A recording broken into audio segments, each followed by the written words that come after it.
Great.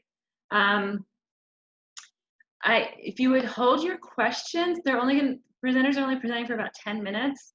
If you could hold them or put them in the chat box until they're done, that would be great, just because of the nature of Zoom. It gets a little confusing when you have a lot of people that are talking and things like that. Just the other thing is, Maddie mentioned the annual planning meeting. We also have a book club coming up at some point in the fall. We're reading A Gentle Plea for Chaos. I have not read it, but the title, of course, is, seems very appropriate for what's going on.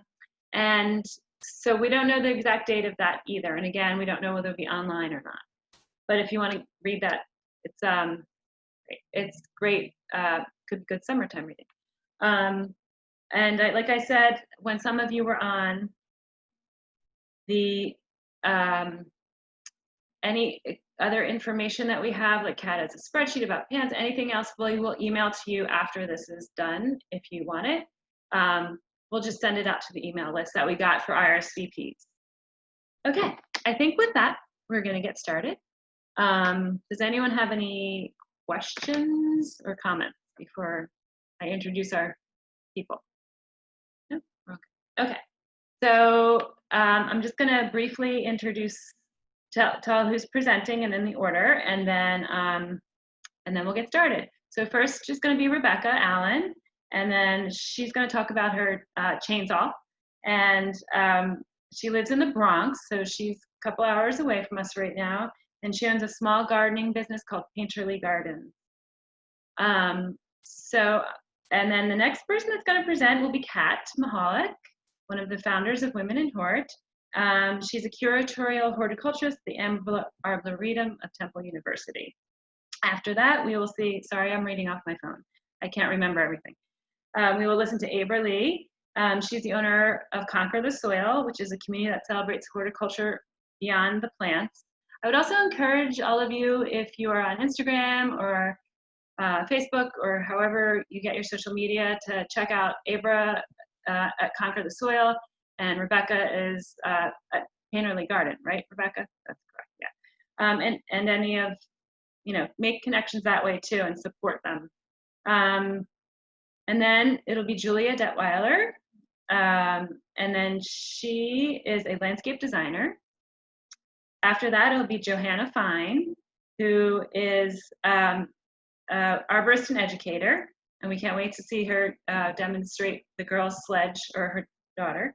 And then last but not least will be Beth MacMillan, who has over 50 years of gardening experience. And she's like only 50, so that's pretty amazing. She started when she came out of the womb. So I think that is it. So I think we will get started with Rebecca. And so just, mute yourself. If you have any questions, put it in the chat box. We'll try to kind of keep up with it, or just jot it down. And Rebecca, it's all yours. Take it away. You got to unmute yourself. There you go. Thanks, Kate. Hi, everybody. I'm just coming to you from my studio in the Bronx. I'm a painter and a horticulturist. I spent most of my career as a museum educator, and I teach art history and other visual arts courses at a local college in the Bronx here. I really entered this field through my job as the plant records manager for a private estate garden up in Mount Kisco called Iroquois Garden. And that really got me thinking a lot about women in horticulture more broadly.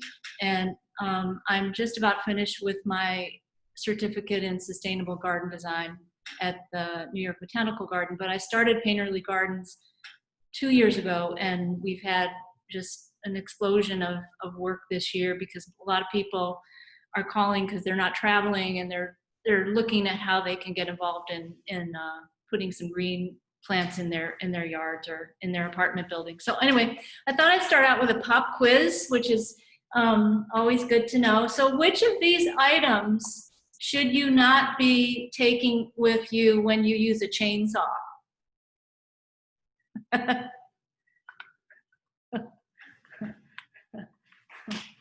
Everything but this. No, just kidding.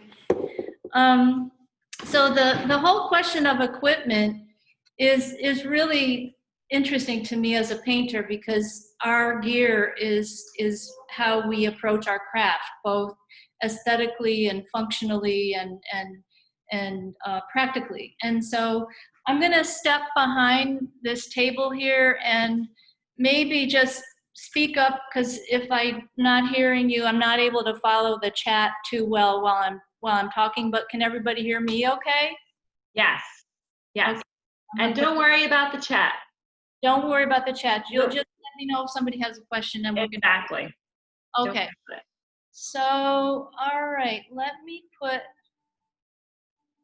speaker view so I can see what you all see.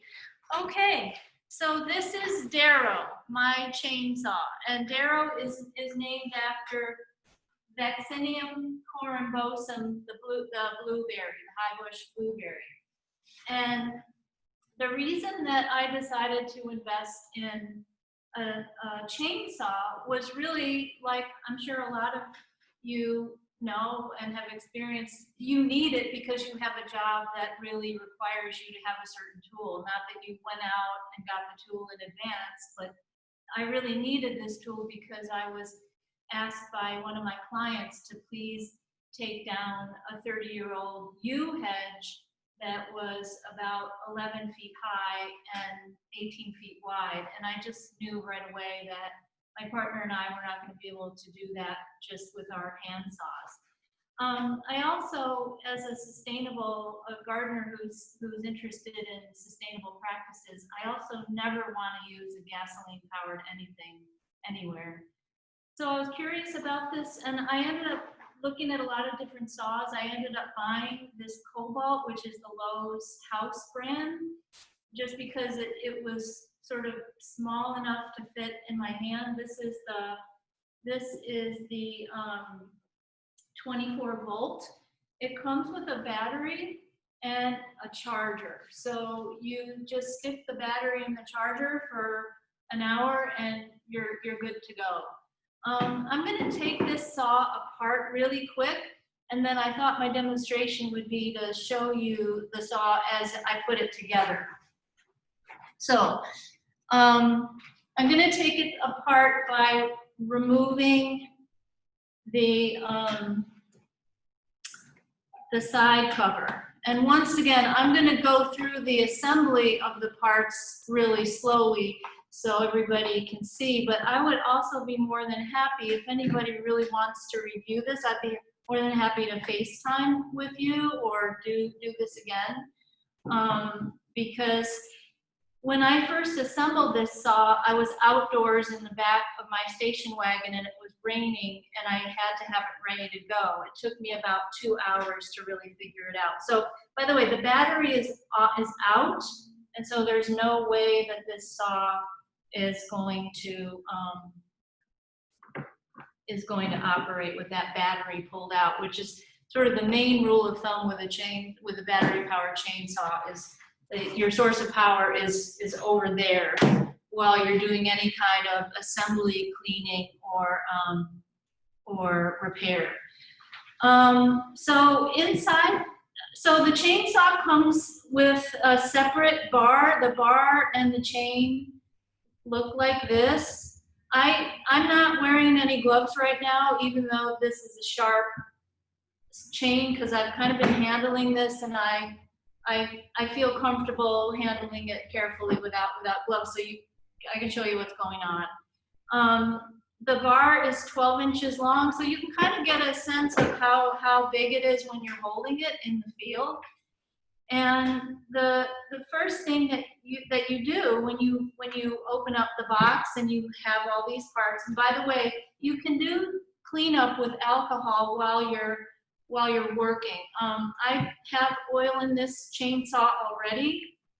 There is a little oil well here, and there's a sight gauge so you can see how much oil you have. Now, everything I read about this particular saw says you should just buy the bar and chain oil that's just regular chainsaw oil. And I was concerned too about spitting chainsaw oil into the soil and such. So I've also been reading more about canola oil as a substitute, and if any of the women have had any experience with that, I'd be really interested in sort of some ongoing research about whether you can substitute an oil that's not toxic to the environment. So what you do when you assemble is you're going to, just adjusting this a little so you can see the whole thing, is you're going to take the guide bar and you're going to sort of coax the chain onto the guide bar. And it takes a little bit of sort of feeling your way through this. And probably many of you have worked with chainsaws and you know that this is more a matter of feel than any kind of instruction manual. And you're going to see that there is, when you pick up the guide bar from where the tip is, the black end of the guide bar, there'll be a little bit of slack on the other side. And you want that slack to be at the end that's going to go into the sprockets. So this hand is holding the tip of the guide bar. This hand is holding the chain that's going to be wound around the sprockets. The next step here is to fit the chain around the sprocket. Now I'm going to have to set this down a little bit more flat, I think, because I need that gravity to work with that.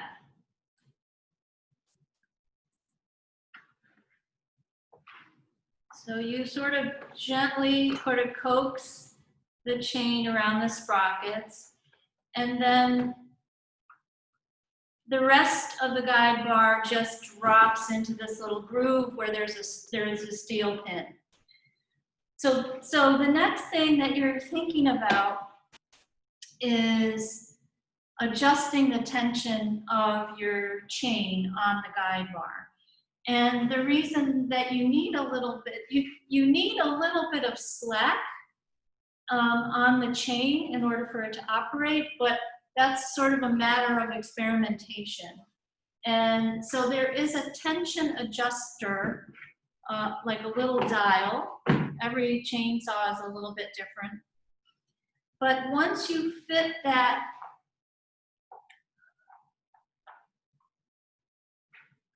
side cover back on, this takes a little bit of, again, just a little bit of kind of wiggling back and forth.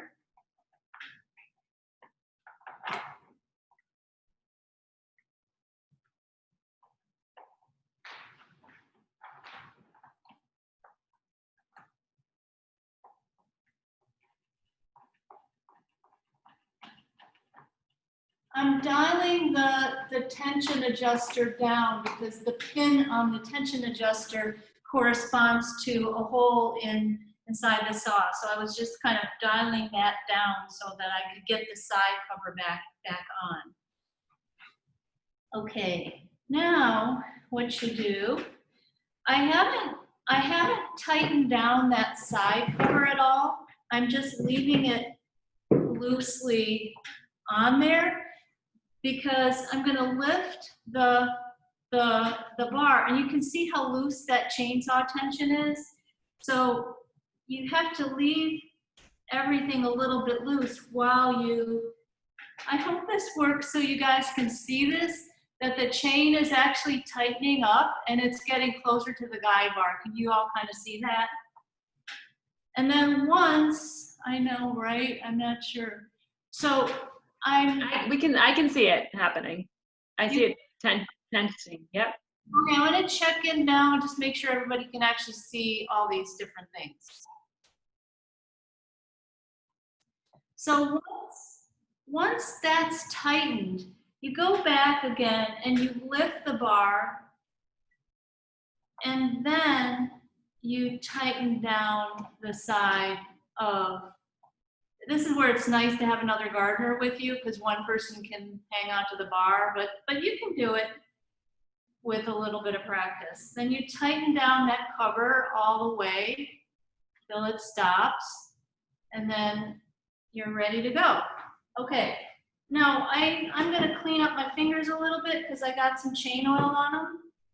And I'm gonna clean the side and stuff. I'm really, as a painter, I'm very obsessive, and everything has to be kind of oil-free if I have to work on something that's safety issue. So,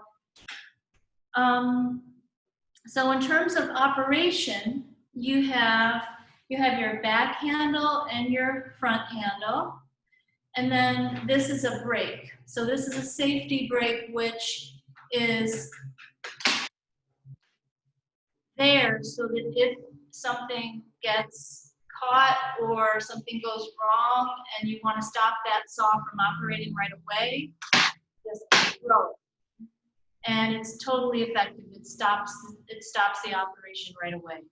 But in terms of operating, you take your battery, and so the safety brake is on off, and the battery slides in the side. If you get one of the other models, they come in, I think, a 40 volt and an 80 volt. The battery is in a different location. So it snaps in. There's a little battery charger a light that goes on that is fully charged. And I am going to put my gloves on just to demonstrate that I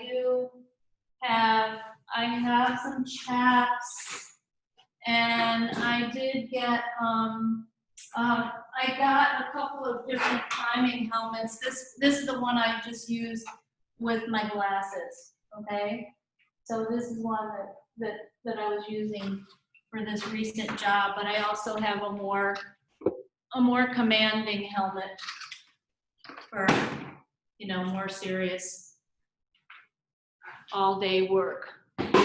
So basically there's a pin, there's a button on the side, and then there's a trigger. And if you wanted to operate this, you would just basically get your grip in the front and the back.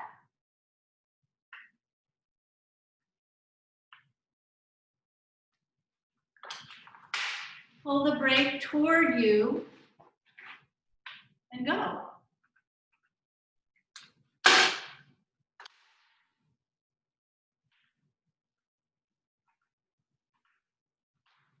For some reason, it's not running, and I'm not sure why, but I think what I'll do is I'll just pause there for a second. I don't want to take it apart. It could be that the tension is still too loose, or there's something that I didn't align on the inside of the saw.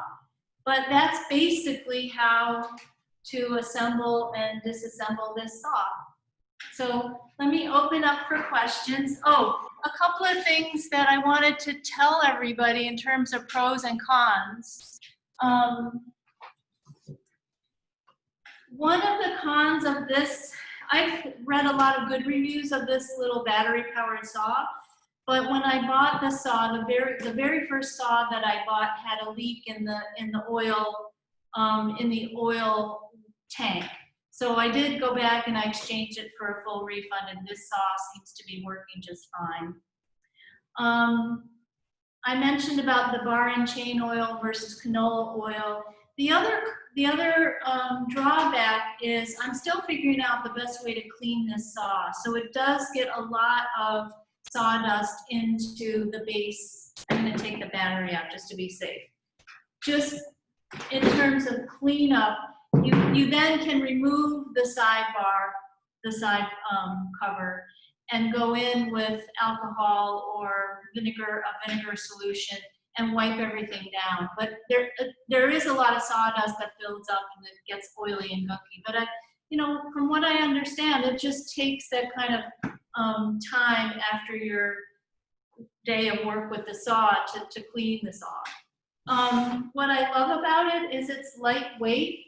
I'm going to share my screen for a second just to show you the cuts that I made on this U hedge. So before, this is before, and this is after. So the U hedge was about 10, 12 feet tall. It was really dense. The thickest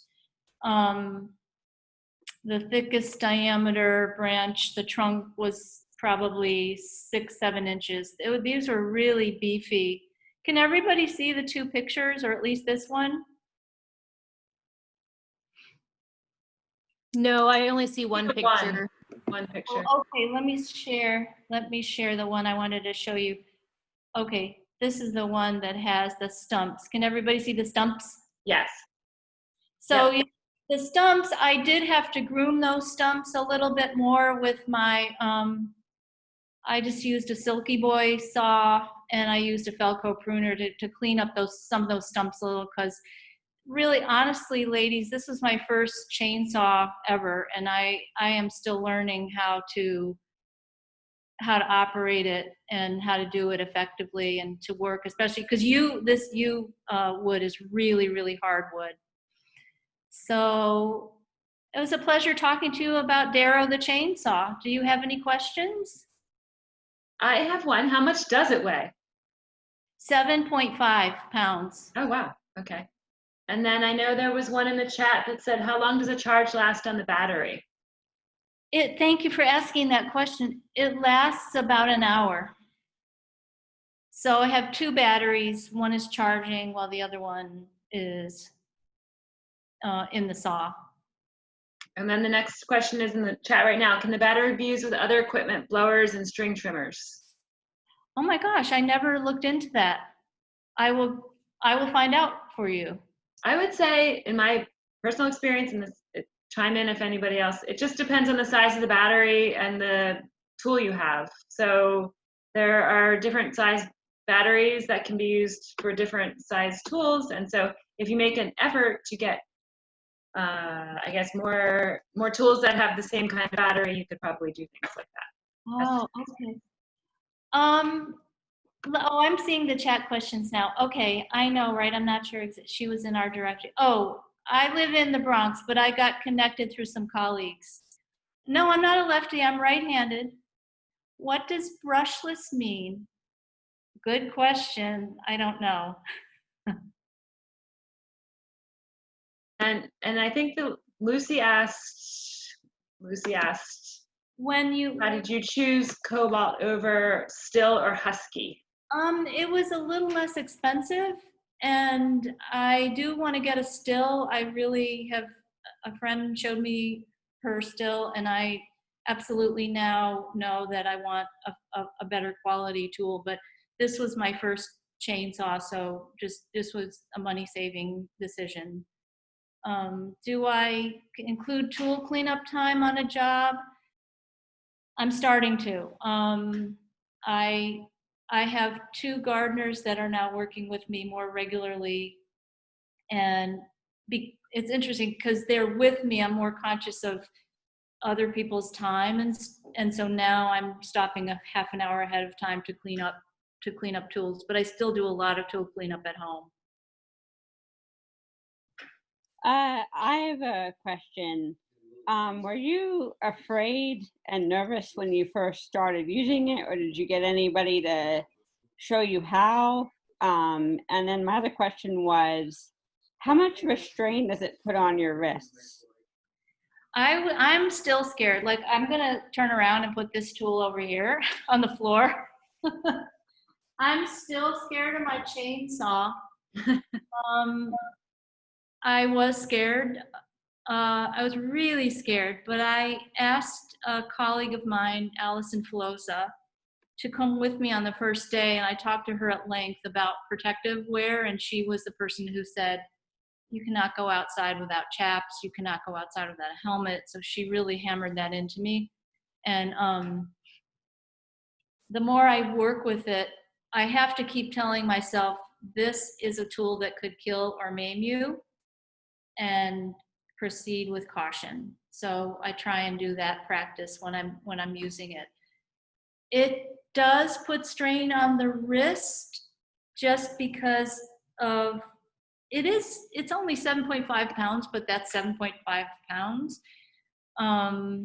I have not found a solution for that. I'm not wearing wristbands. That's one of the things I think I need to start doing. Yeah. Thank you very much. Yes. Thank you very much, Rebecca. That was great. Does anyone have any other questions? No? Pleasure. And if you think of any, just put them in the chat or jot them down. We'll answer them. Okay, thanks. That was great. I always wanted a chainsaw. You're inspiring me to get one. Okay, so, yeah. So next we're going to have Kat Meholic. Kat is the curatorial horticulturist at Ambler Arboretum of Temple. She has her MS from the University of Delaware in plant science. And to be frank, she says she has a big butt, which is why this from ice skating and genetics, thus complicating her quest for the perfect work pant to wear for her doing plant records, handling hands-on horticulture, and wild collecting. So, Kat, I'm going to put you on Spotlight. And did everyone see Rebecca? Was she on Spotlight for everyone? Yeah. Okay, great. Just making sure it wasn't just my own personal Spotlight. Okay. No. Great. Okay. And Thanks, welcome, Kate. welcome. And I just wanted to say, I didn't say this at the beginning, thank you to all the presenters. I can't say that enough. Yeah. Go for it. Awesome. Thanks, Kate. And I'm glad to make that awkward for you to like say my bio. So I'm going to go ahead and share my screen. And just to be frank, when I say big butt, fat butt, thick butt, whatever, it's not negative. It's just what it is. And there are ladies larger than me. There are ladies smaller than me. It's just what it is. So I'm going to share my journey with you. And Kate has been given an Excel sheet that is much more informative than my talk. My talk is more personal. And just so it's not super technical, but we'll just jump right into it. So we'll start from the beginning. Okay, so my talk is A Curvy Woman's Quest for the Perfect Work Pant. And as Kate said, I'm Kat. So this is me. My big butt is from skating. Did many years of figure skating and then also roller derby. And I wanted to share this picture on the left with you because it's important to share all of the people in this photo and the different body types that are in this. And also just the powerful image of all of these women working really hard and thinking fast and doing this amazing thing. And then there's the referee. I don't know what he's doing. And then on the right is a photo of me and one of my dogs. And there are my very powerful thighs and butt on full display for you, doing one of my favorite things, which is hiking with my dogs. You can see there's another leash in the picture that goes to my second dog, and I don't know where my third dog is, but that's beside the point. So taking you through my life, so you get the whole picture, I created another chart or Excel sheet. On the left column, it's the year of my life, the activity, the predominant physical activity I was doing, and then a summary of my mood. So from 1989 to 1999, I was heavily involved in figure skating and also activities outside of that, including ballet, acro, tap, gymnastics, tennis, a little bit of swimming, mostly drowning. And for the most part, my mood was great. I was young, I was active, I was having a great time. Then from 2011 to 2016, I was in roller derby as well as speed skating on inline skates. I was coaching roller derby. I was on skates for about 6 hours a week. And I was also cross training at the same time. This was in addition to my job and in addition to taking classes at the University of Delaware for my undergrad. And I was really loving life. I was active, I was fit, I had great self-esteem. It was wonderful. But then in 2016, I decided to retire. And so I was no longer getting that same physical activity. My body was recovering from the number of injuries and issues that come with such extreme sports being skated in the same direction And I was trying to figure out what my next steps were. So I'm missing 10 hours minimum of physical activity a week. And so my mood was all over the place. I wasn't getting those endorphins. My body was changing from the lack of physical activity. And then I wasn't surrounded, and this was the most important part here, I wasn't surrounded by these big, powerful, confident women. So for 5 years of my life, I was surrounded by every body type out there that was part of this very smart, fast sport where every body type counted, where you figured out how to fill a niche that achieved a goal, and it was based on your smarts and your ability to use what you had. So not having that for this time period just really threw me off mentally, and it wasn't good. And then after that, I went into thesis mode at the University of Delaware, and you'll notice that this activity level was sedentary. So I'm getting older still, my body is changing because of that. I'm reducing my activity level even more. And now I also have the stress of having to work through this really intense environment of being at a university. And again, not having my team of strong Amazonian women to support me and make me feel loved and make me have self-love. So that wasn't a very good time mentally. I'm eating too much UD Creamery ice cream. I'm surrounded by people who don't support the things that I need, and having all these other stresses.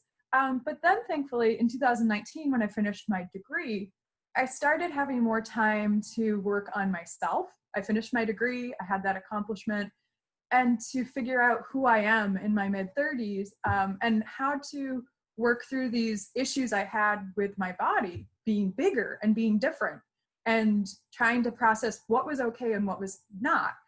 And one thing that came up in the 2017 period during the thesis was a friend told me, go talk to your doctor, see if you are overweight. So I looked up all the charts online, and I'm obese or whatever it's saying, and feeling horrible about myself. I go to my doctor says I'm fine and I'm healthy. I come home, I'm all excited. I tell my mom, the doctor says I'm not overweight, I'm fine. And she goes, oh honey, did you look online at any charts? You need to look those up. They'll tell you your weight and height. I was like, oh my God, like this is crazy. So back to more present, 2019 hits, and I'm able to be active in horticulture. I get a job where I'm working outside, I'm gardening at home, I'm just really focusing on me, and in a good way, and focusing on encouraging my sisters, who were all pretty thick women, to embrace themselves and make sure that they're loving themselves. I would never speak to my sisters or my larger teammates or friends the way that I spoke to myself. So from this point, I had my active horticulture job, and now I need clothes. So that's where we're going with this. I'm a hot mess, but I'm kind of loving life. And I got this weird new body that's not the same one that I was used to. So the quest.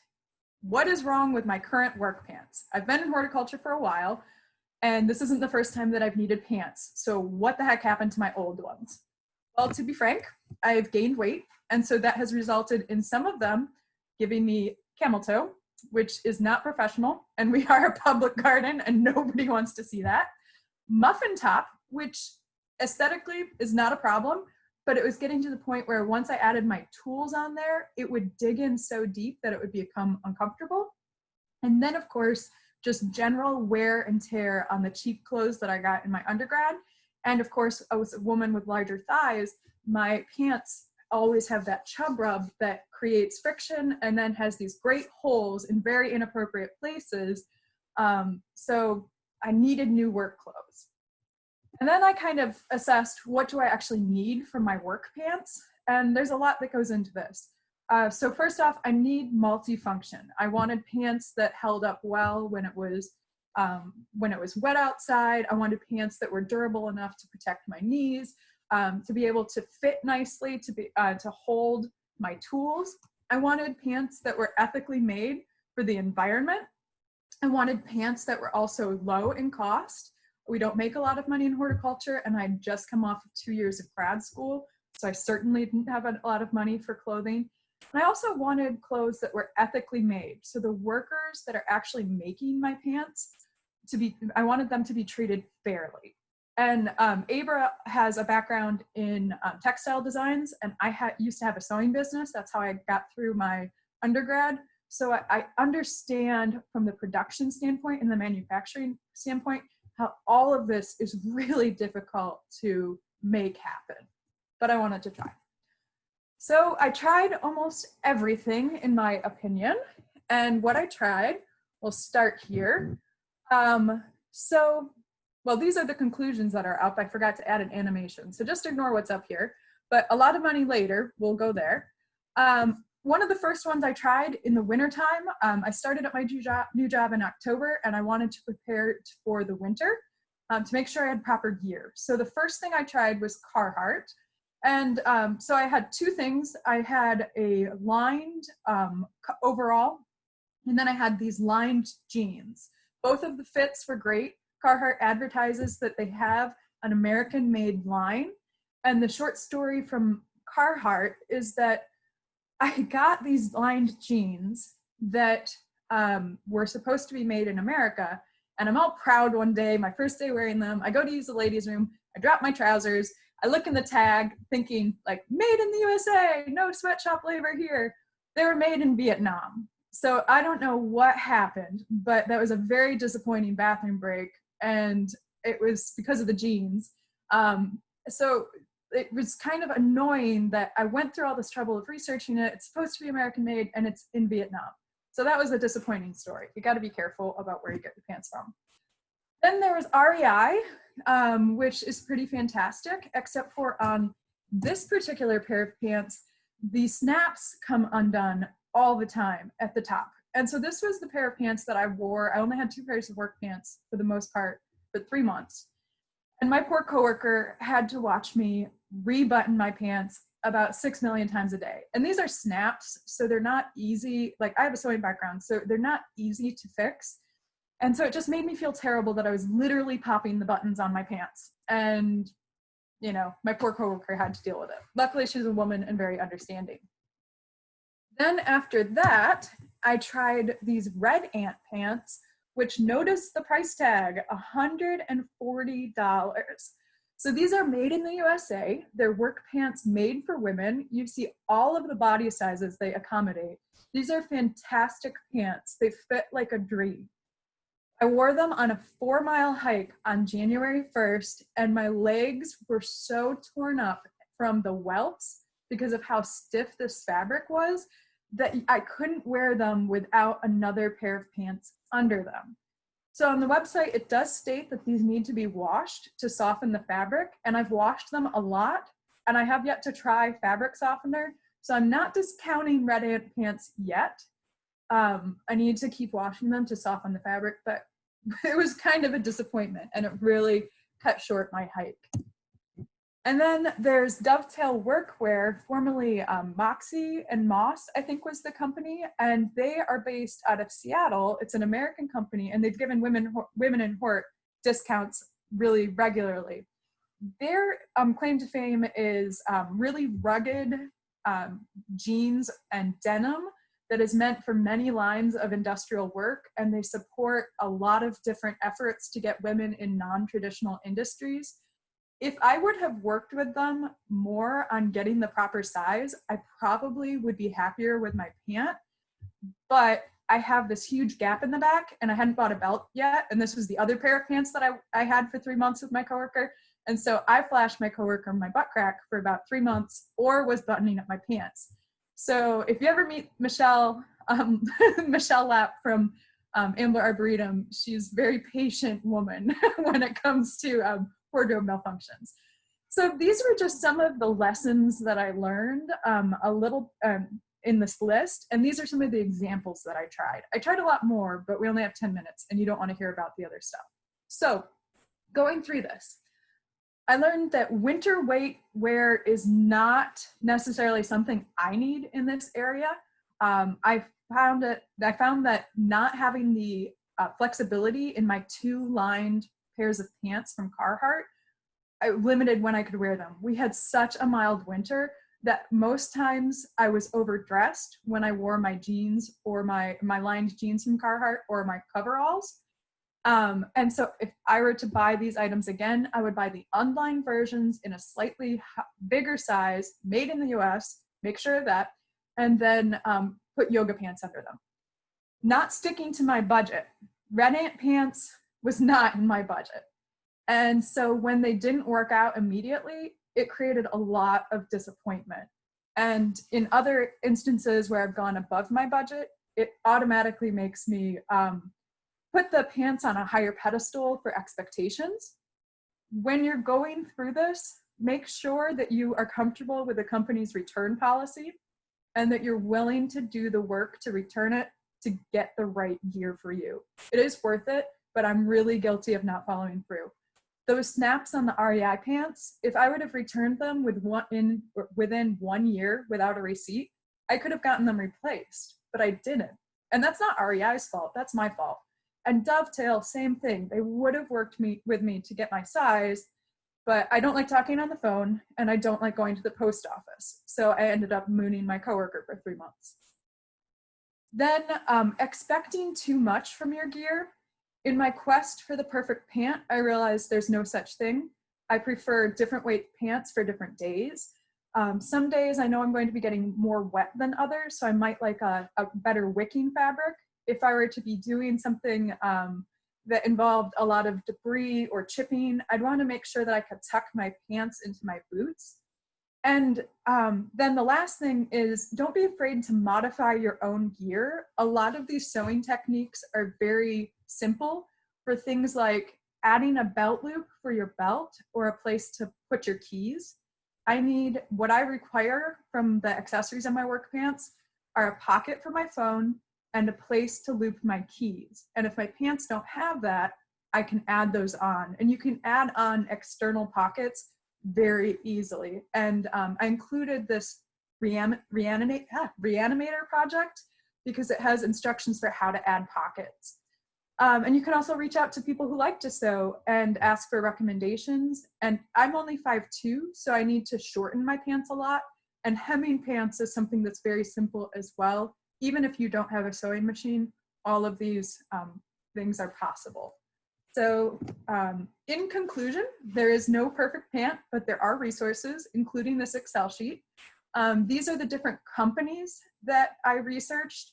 Most of them I did purchase from. A couple of them, like Arc'teryx, was entirely cost prohibitive. I did include a price range just to compare them to each other, and then included columns that were important to me, like if they're eco-friendly, if they provide good workforce, work environment for their workers, whether it's women or minority owned, if they have special sizing or tailored. On this list, there is plus size sizing as well as maternity sizing, which is awesome. Basic function notes, my personal notes, and then of course the website. So that was a lot about me and my big butt. And I hope the resource is useful and at least the talk was a little entertaining. Thanks. Thank you, Kat. Yay. And I will email that chart to everybody. That was great. There are a couple questions. Let's see. In the chat, were you able to find a solution to the weight of your holsters and tools on your pants? I require a place to clip my pruner holster. Fits well in the waistline, and others it doesn't. Yeah, short answer, not one solution. Again, well, I don't think I said this, but all pants have slightly different features and different placements for pockets, and it's very frustrating. As a person who likes to have my tools in the same spot every time, I haven't found a good solution for work. At home, I use a Dram apron. It's a really cool heavy-duty apron. At one of our events, Dram was just giving them away. And I found that that is amazing. It makes sure that my tools are in the same place and hanging off of me at the same time. I do think it looks a little unprofessional. It looks a little too home gardenery for the work environment, and it does have a tendency to get in the way, but I do like the Dram apron overall. Are there any other questions? You can just speak up. Okay. Well, thank you, Kat. I will definitely share that chart with everyone. And also, if you guys look in the chat, Rebecca did share about what brushless means for the chainsaw. So if you scroll up through the chat, you'll see that. So thank you, Rebecca, for looking at that. You're welcome. Yes. Okay. So, Kat, can you, if you would like to stop screen sharing, that would be great. That's okay. I can force you to stop, but I will just ask you kindly. Great. Thank you. And then what we're going to do is we're going to go on to the next person if no one has any questions. The next person is Abra Lee, who is going to present on I Get It From My Mama, which I can't wait to hear because my mama didn't do much gardening, so I didn't get much. Abra Lee is the co-owner of Conquer the Soil, a community that celebrates horticulture beyond plants. She's spent a whole lot of time in the dirt as a horticultural intern, municipal arborist, county extension agent, and landscape manager for 2 international airports, which sounds really hard. Lee is a graduate of Auburn University College of Agriculture and a member of the Longwood Garden Society of Fellows. Welcome, Abra, and thank you. I'm gonna get you going here. All right.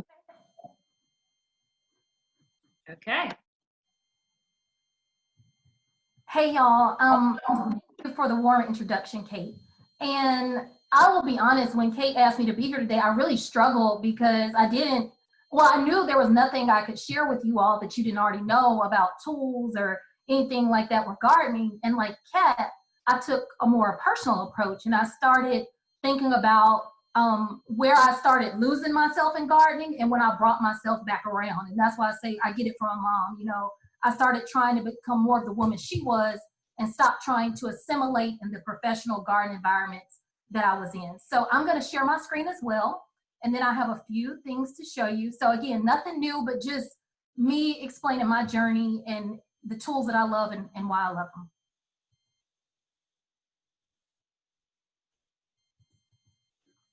All right, give me 1 second. Yeah, take your time. I just want to say that's one thing that I really love about this topic is that everyone had very different takes on it, and we got a variety of themes within the topic, which I just thought it was going to be all gear, so that was great. Yeah, so thank you so much for saying that. So I too have been at this for a long time. I've been working in the horticulture world since I was a student at Auburn University. So that's 20 years if I total it all together. And there are some things that have been with me the whole way through, and there are some things that have come and gone. And again, nothing new, nothing rocket science. My Felco number 2s have forever stayed with me. I have bought new pruners, I have lost pruners, I have been sent probably every brand you can imagine. These are still my favorites. My other favorite things are still these goat skin gloves that I have. I do feel bad that it came from a goat, but I also don't feel bad that my fingers aren't shredded when I'm out there pruning, especially when I was doing work at an airport. And then another thing that has always stayed with me is my folding saw, because it always fit nicely in my pocket and it allowed me to do work on site. So then last year, when I was at the Garden Communicators Conference in Salt Lake City, Utah, DREAM is one of the sponsors there. They're usually, they gave me this purple watering hose and it changed my life. And it's not because it's a better water hose, it's because it's purple. And that's my favorite color. And I was very tired of being basic, right? And I wanted to kind of started being more true to who I am and the things that I love. And I love bright colors, bright things. And so you see they have this whole series here of them. You can choose the color you want. And then also another staple has still been, you know, nothing new, nothing exciting, are my Atlas garden gloves. So when I'm not, you know, dealing with something tough with my goat skin, I still love to be able to change the colors out with Atlas. And then finally, my OXO tool. So again, a hori knife, nothing new, but the OXO one, it's like I just wipe it off and it looks like new every time. And I've had other ones that break. My life goal is to go to Japan and get a real one. But in the meantime, the OXO one has just stayed with me and stayed very consistent. Another reason I show these tools is because I live in a condo. So I don't have wheelbarrow space like my mother that lives on 2 acres. And this is really what I use. The folding saw I use when I take to her house, but the pruners and the hori knife get me through my life here in the condo in Atlanta. So when I talk about getting it from my mama, I told y'all I was in the South. I grew up in Georgia, went to school at Auburn, and for years, probably 10 years of my career, I tried to assimilate with the people who were around me, which were essentially some good old boys from the South. They had on their khakis and their polo shirt and their croquis, and I was like, well, if I dress like that, then they're gonna accept me because we all went to school together, we're all in the landscape business together, and they still didn't care. They didn't accept me. So I said, I'm gonna quit doing that. I'm gonna start being who I wanna be. And one of the things that really struck me was I went to Brazil, and very humid down there if you've ever been to Rio, but I saw all these beautiful black and brown women with their hair in turbans. And I was like, all these years I've been wearing this trucker cap or these navy whatever suits on site, getting stuff caught in my afro. I used to have a cute little Halle Berry cut. And so when I saw these women doing that and doing it openly and proud, I was like, that is exactly what I'm gonna do when I'm outside too. So it keeps the sweat out of my hair, it keeps the sun out of my, the sun from drying out my hair, it keeps dirt out of my hair. And I love that I look beautiful and I don't have to apologize for it, you know, walking around in a ball cap that's really not gonna fit on my head with my hair underneath. So I went to YouTube and started learning how to tie a turban, and that's what I'm presenting to you today because it really does look fabulous. And I even remember my partner, Chris, in the other room, he was like, where are you going one day? And I was like, on the porch, I gotta go pot up a plant. So I felt very proud that I was looking good to do it. Another thing, because I've worked in airports in for women that may have to do this professionally, just because you have a meeting in the morning that starts in a room, in a conference room with landscape designs and reviews, doesn't mean you're not gonna be on site in the afternoon. And when you do that, I realized that I am so committed to my eyeliner, but I would like have this whole smudgy face thing going on. And my infallible eyeliner, again, getting it from my mama, from L'Oreal, has lived with me through southern humidity when I had to go from the office to the field, from the office to the field as an arborist, as a landscape manager, as a longwood fellow. And another thing that has stuck with me, because that's something that the guys couldn't teach me in school, was, you know, what lipstick was gonna stay on with me all day while I'm going in and out on these job sites. And for me, it has been this House of Color lipstick that is long stay. So maybe not what y'all thought y'all were gonna learn today, but this is my real life working in the landscape industry. And I really started off just without any of these things. And I was like, I didn't look good, I didn't feel good. I was just trying to be one of the guys, and I'm not one of the guys. I love being fabulous. So I would encourage you, if you feel like that, to be your fabulous self on and off the job site. And next, I wanted to talk about some things that I grew up with in rural Barnesville, Georgia. So even though I grew up in Atlanta, my mom is from Barnesville, Georgia, and very humble 27-acre dirt road farm, dirt road country. And I thought about my aunts, and they did not make baskets, but I always loved how they had these baskets around. And when I got older and, you know, again, I moved into this condo, I realized I didn't have that much space. And so I did purchase a big, I guess they call it a baby changing basket from Barbados. And it was woven by some Black women there. It's a big basket, I'll show you later. And this is what I use to store all of my things in. Again, I'm in a condo, I don't have like extra space, so I gotta make things work. So it's allowed me to store everything and have this beautiful garden basket when I need to haul things on my porch.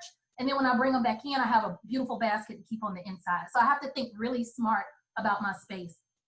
Another thing is, I noticed that the clay pots that my mom was using in Barnesville in their very traditional yard art African-American landscape were so much heavier than what I was finding at Home Depot. And she was like, well, baby, you can't get this at Home Depot. And she was right. People really just don't make it like that anymore. So I make it my business to go into antique stores and look for pots. And even when you pick them up, they're so much heavier. And I have yet to have a pot crack in a weather situation that I bought from an antique store, because they're so much more well made, because they're older than anything I've bought from a big box store. The only time I've ever probably even had one crack is like when I dropped it.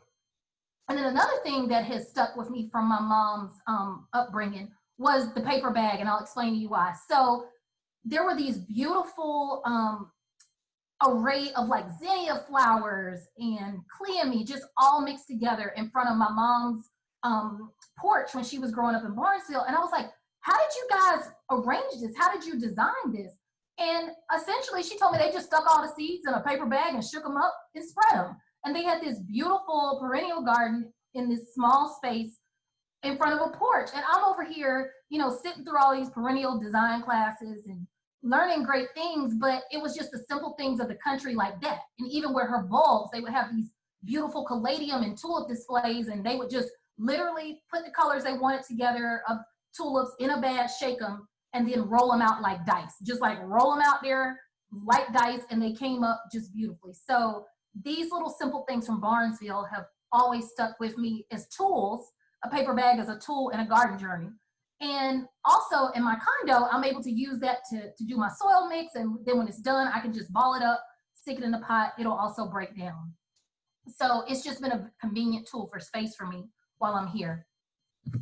Next, I wanted to tell you about something that I didn't realize until I was in between jobs, and I was working at Nordstrom in lingerie. And I had always worn the same bra to work outside with my landscape crews and stay in the office. And then one day, this lady, because I was assigned to lingerie, she was like, well, what kind of bra do you wear when you're, you know, doing horticulture work at an airport? And I was like, oh, just a bra. She was like, no, we need to fit you for something that you can work in.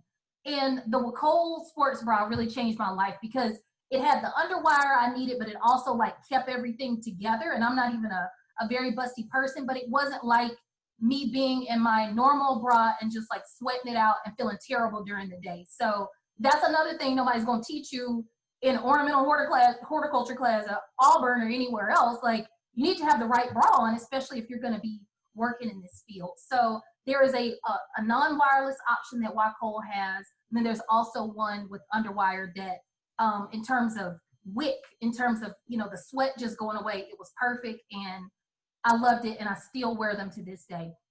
And another part of my landscape journey was, again, realizing I'm in a condo. I don't have the space I have anymore when I was growing up. And I used to have garden boots, and then I have my regular boots. And I don't have that option anymore. And so I found out about this company named DAV. I may not be saying it right, but they're out of California. And the cool thing about them is that they pretty much run a design, 2 designs a year. I think it's spring and fall. So once the boots are gone, they're gone. And I have these beautiful DAV boots that I'll show you. And I love them because these are my garden boots, and they're stylish, and they're also boots I wear when I just want to wear black boots. And I'm very proud of them because they're weatherproof and they've held up on job sites for me. So these are some examples of DAV's garden boots at the bottom, and I will be able to show them to you in person in just like 1 second. And then finally, this is me. I'm Abra. I thank y'all for your time. You can always find me at Conquer the Soil on all social media platforms. And with that, I'm going to show you a few of my items. That's awesome. So let me stop. You're going to model your items. Yeah, that's great. Yeah, I'm going to stop share. Thank you for the bra suggestion, because that's like one thing, you know, the whole, yeah, that's just a whole thing. Yeah, it really years is. in like figuring out what works, and then like bending over, and like, you know, you don't want to be like flashing the world and all that. Like Kat likes to flash her coworkers, but you know. Yeah, no. No. And I do love Wacol as a regular bra, like as like. I do too. Yeah. But and for me, it's different. So here's the other thing, and this is just keeping it real with y'all. The bra that I wear out during the day is not necessarily the bra I'm wearing on days that I would have to go to a job site, and that's fine. Like, I just never thought about having, I just thought it was all the same, and it really wasn't. So, and all those don't necessarily even look the same under your job uniform. So this is me on a normal garden day.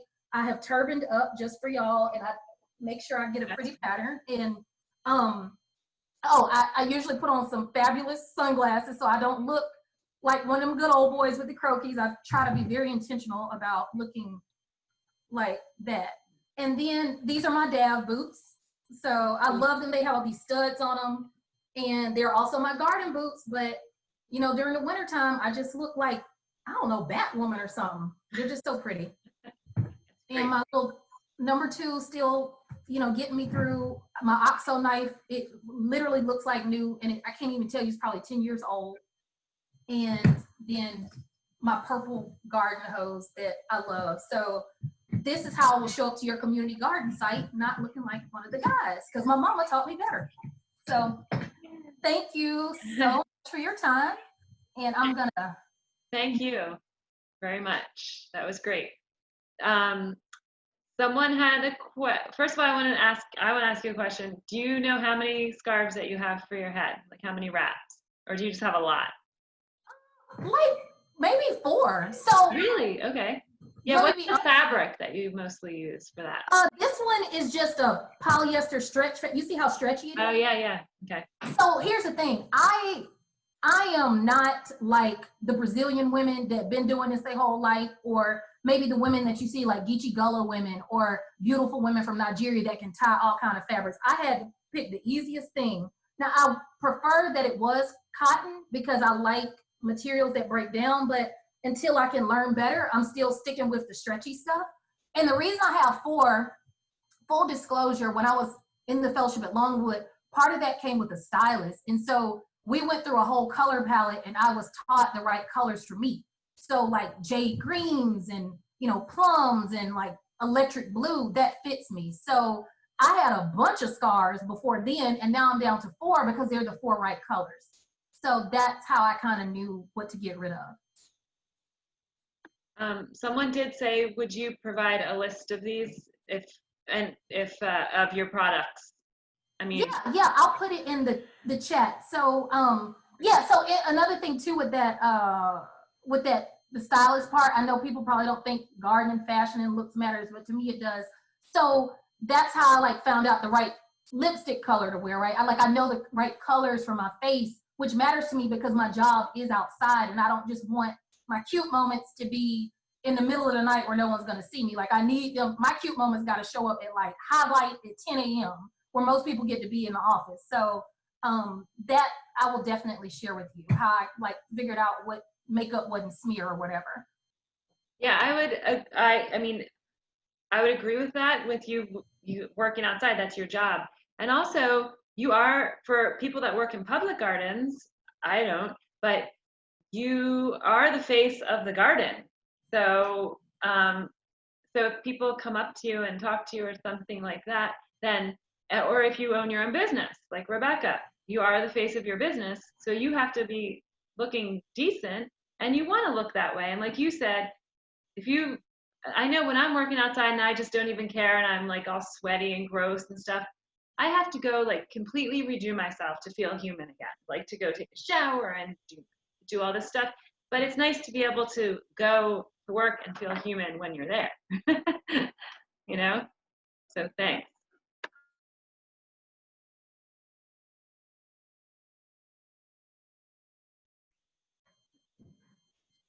Oh, I'm sorry. No, there you go. You froze for a second. Yeah, I did. I'm sorry. Does anyone else have questions? I didn't see any others in the chat besides thank you and we love it. Okay. All right. Thank you, Abra. Awesome. All right.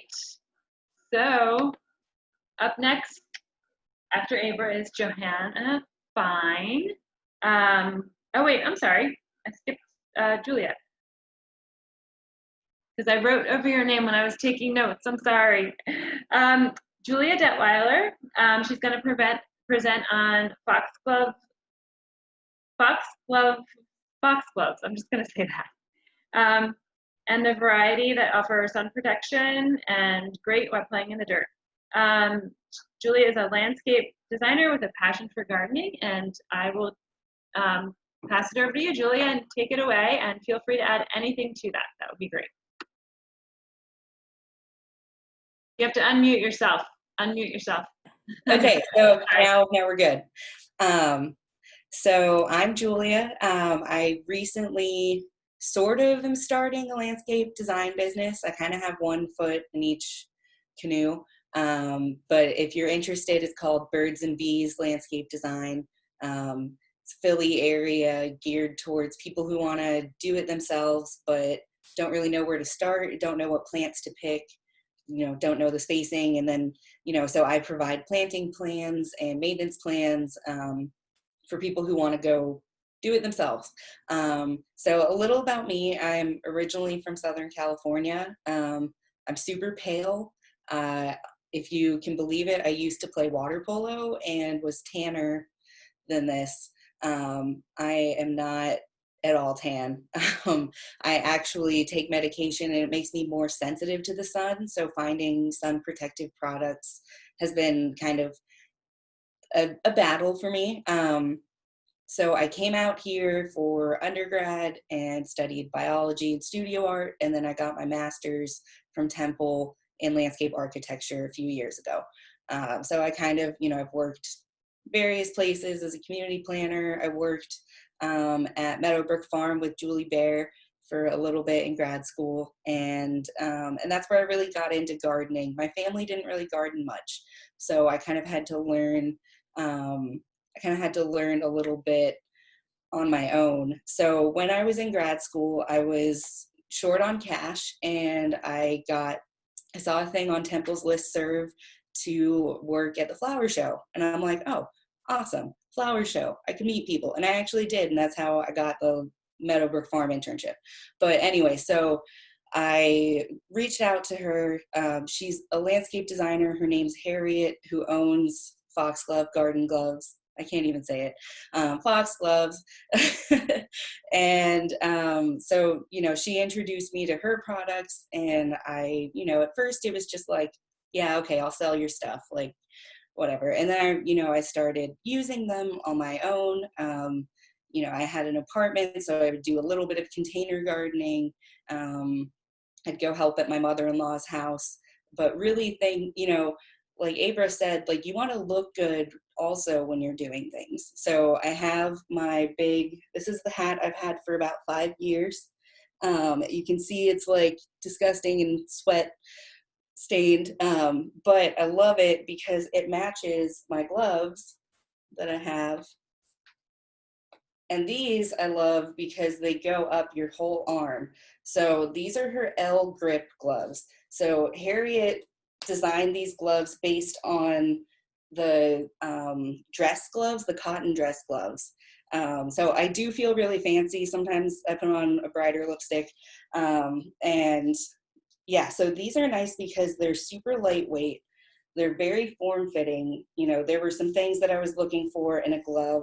I wanted sun protection. These are UPF 50 plus. I wanted them to move with me. So these move with my hands. I wanted them to fit my short, stubby fingers. I have very short hands. And the gloves are always like too long on the ends.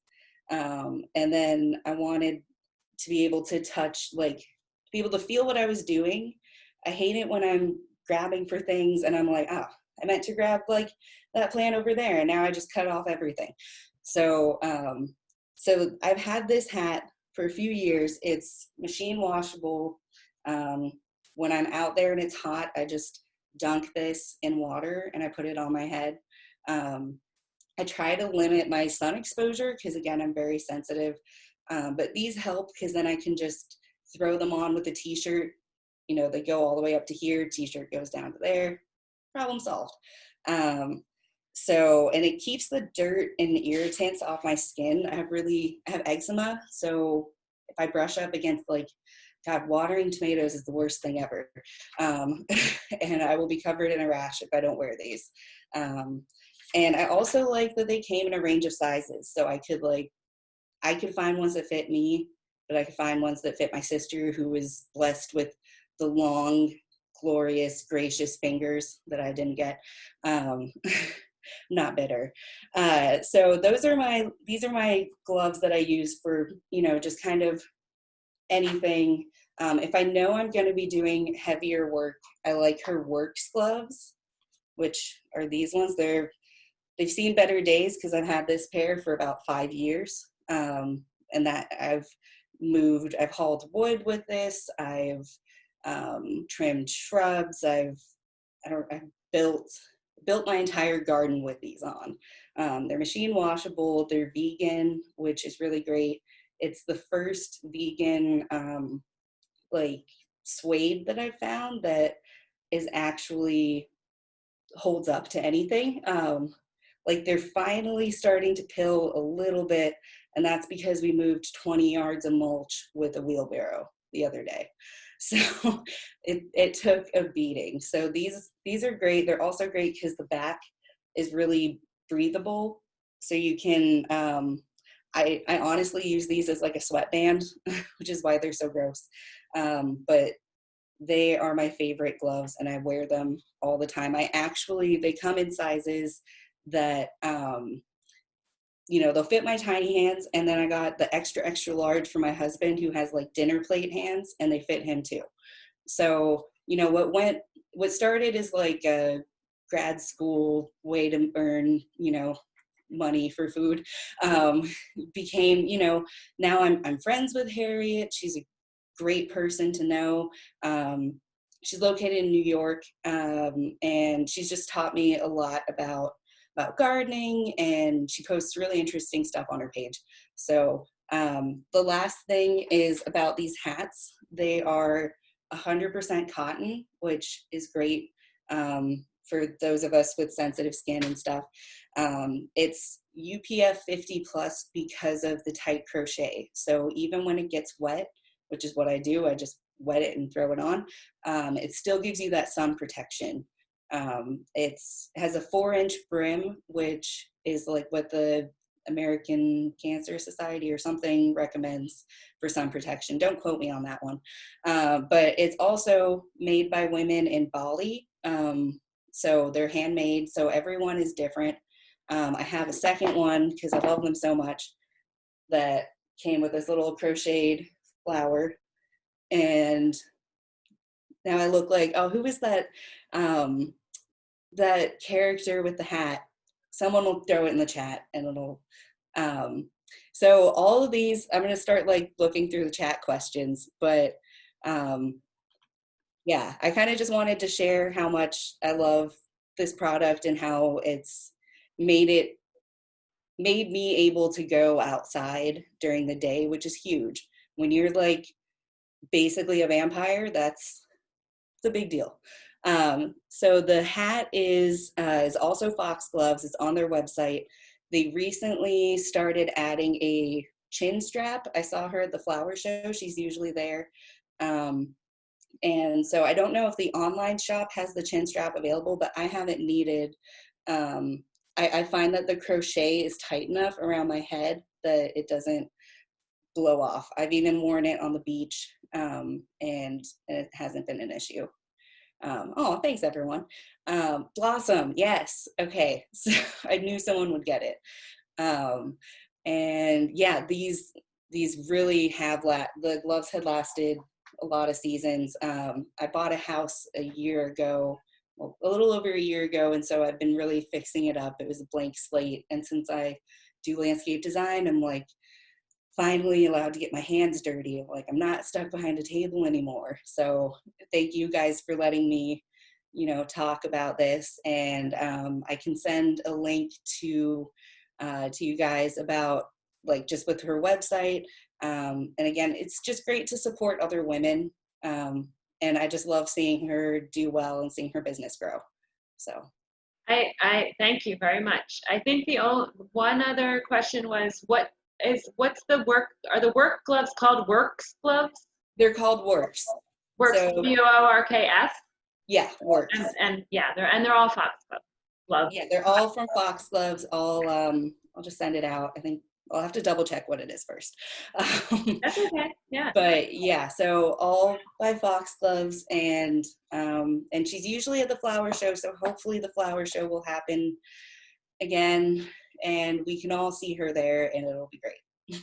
And Rebecca is looking at your background and wondering what the paintbrushes are all about. Oh, yeah, I do. I'm an artist. I do art. This is kind of like my art corner right here. I have like a bunch of old palettes and stuff. I do watercolor. So if you ever want watercolor commission stuff done, I do that. The name of my business is Birds and Bees Landscape Design. It's still a little baby, Okay. so treat it gently. Do you have, are you on Instagram for that, or website, or? Instagram and Facebook. Websites are hard, so if anyone is good at websites, please tell me how to website. So yeah, great. Yeah, that's but you know, the great way to start is with Facebook and stuff, because that can function as a website for a while, you know. Exactly.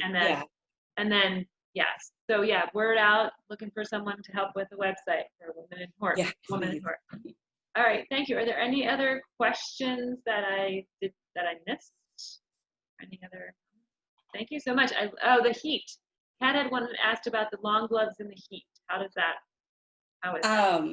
For me, it's not an issue. Like, I find that since they stay sun protective when they're wet, if I am getting too hot, I'll just wet my gloves down. But yeah, it's not usually an issue in the heat, and I've definitely worn them to like derby parties, and no one has looked the other way. They're multifunctional. I like that. Yeah. Okay, thank you so much. That was great. I love it. I love all these great things that I wouldn't have thought about on my own. Yes, so that's another thing. If you guys want to share in the chat, if you ever want to share privately with another person, you can click on that. You can go down to the bottom and find that person to ask for email. But if you don't mind, Julia, putting your email in the chat, that would be great. Okay, so that was excellent. We're going to do our next presenter now is Johannah Fine, or Jo Fine is her name. So sorry about premature introduction there. And she's going to do a presentation called Grappling with the Girls. Johannah is a West Philly arborist and educator. As she explained to me, it's a ridiculous name for anything, which both gets the attention if you're trying to talk to volunteers or interns or students, and then loosens things up, which helps people to listen with less defensiveness, which is very true. She added a few more things about frat boys and stuff to that, but I added them for public consumption. And so Johannah is an ICA certified arborist, urban forestry consultant, UC Green consulting arborist, community advocate, and educator who lives in West Philly. So I'm going to give the floor to Johannah. So just unmute yourself, Johannah, and then I'll spotlight you. Hi there. Hi. I would just add, I am retired from teaching at Temple for years, and there's some high students. LA Hort at Temple has the best students, and I miss them a lot. So I was an adjunct there for a long time. But I was an arborist before that and am an arborist yet and forever. Let's see, pull up. First thing I would like to show you. Okay, we're almost there. Yes, I would say that we had a few people that knew who you were when they knew you because you taught them. So I realized I forgot to punch the button to make it, so that you see my screen. Hang on a minute. That's okay. We practiced and then I didn't do it. Huh. All righty, here we go. There we go. Coming up. And Great. Yep, we got there. Wonderful. For context, because I wanted to talk to you about the girls' sledge and the gorilla sledge, how to choose and why would anyone use such terms or even have contact with such equipment. And this is, I'm talking to women who use tools. Well, I thought it might be a good idea to just show why anybody might. This is just our block in West Philly, which is, I think, the site of the first concrete that I personally convinced somebody to bash out and then began bashing myself almost 40 years ago. In our section of the city, as in many parts of not just Philadelphia, but towns all around this area, people really added cement. Not only, were this was a dairy farm until the beginning of the 20th century. This is the edge of a dairy farm. So not only were these enormous housing developments and brick thrown in, but a lot of paving. And then folks it wasn't enough paving and they paved even more. So the streets here were brick. And this brick street actually lasted until, I think in the 1960s, the city finally outdueled the man who kept beating off the tar trucks and managed to put asphalt over the brick. The tree lawns, you can see there's largely a tree lawn here now.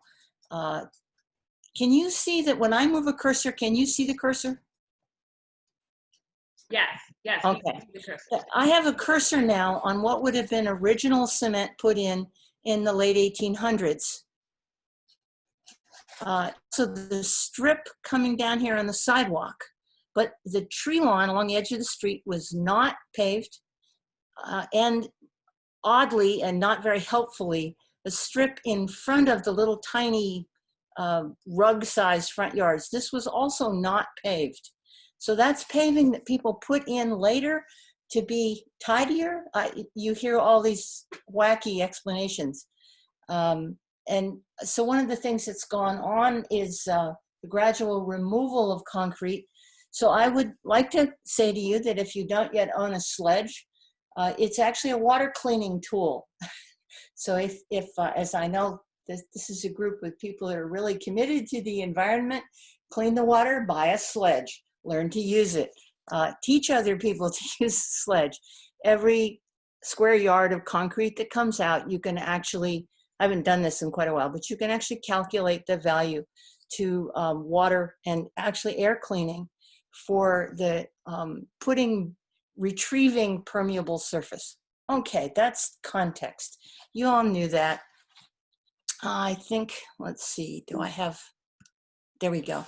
This is a section on the same block that was never concreted in. So you can actually see the original. Some of the sidewalk blocks actually probably are original, including the London plane trees that probably were put in the early 20th century, and the continuous tree lawn that for some reason on that corner never got its tidy cement.